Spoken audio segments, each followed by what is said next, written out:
So today we're going to be talking about Ivan Earl, and what we're looking at is a classic Sleeping Beauty image. I don't have a lot to say because I feel like it speaks for itself. I don't know. So pretty. And like just the use of color. There's very little color, but it's so vibrant and it speaks so much to the scene of that movie. Did you know, here's a fun fact for you, that he was so good at his backgrounds with Sleeping Beauty. First of all, it took him 6 years. But Walt was like, it's so good, I'm not even going to like push this fool to do it faster because he's got his magic working. But the animators were getting mad because it forced them to do more work and do their stuff better so that it didn't look out of place with his background. Wow, I didn't know that. It's so fun to me. I level up animators, level up. Oh, man, bring it on. Yes. And so this next one is also from Sleeping Beauty, and he sold this one for $16,000. Wow. Love it. One thing I really like about his work is the symmetry and all the like shapes and squares and circles that you'll just see throughout a lot of his work. And then so the next few images that you're going to see are serigraphs, which is just a kind of fancy name for like screen printing. Okay.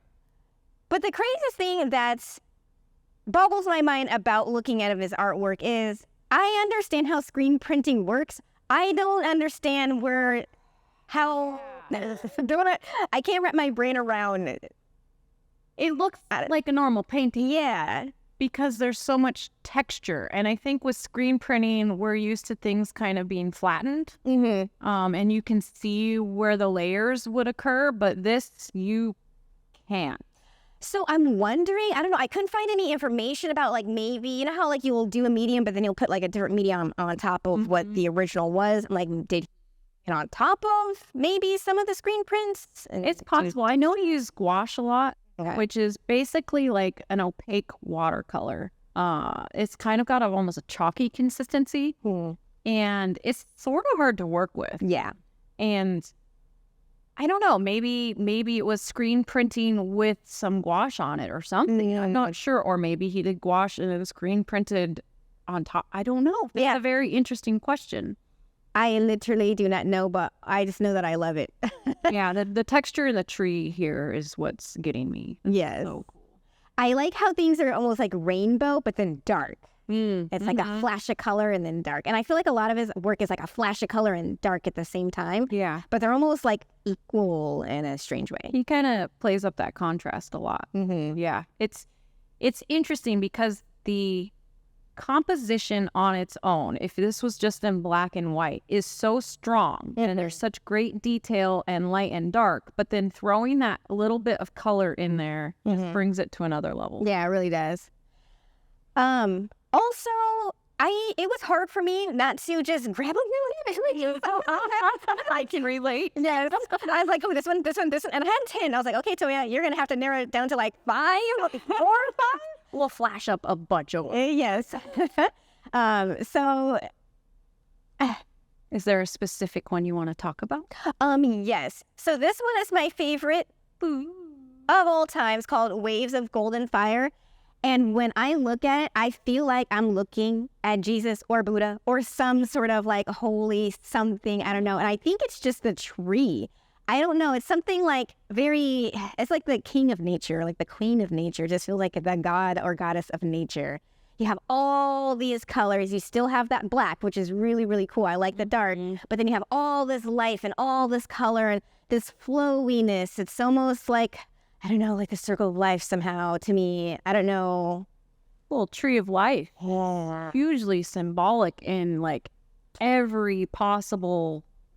That is very true. Yeah, every culture has some version of tree of life, and it's the essence of nature. Yes. You kind of hit it with that. Yes, it does feel like a tree of life sort of situation. Yeah, and the fact that it has all the colors, essentially, it shows the diversity and beauty, and it really, the perspective of this one really gives you a sense of, oh yeah, I think you're looking up. And light is coming through the trees, and I think that gives it that ethereal kind of feeling that you were hitting on. Agreed.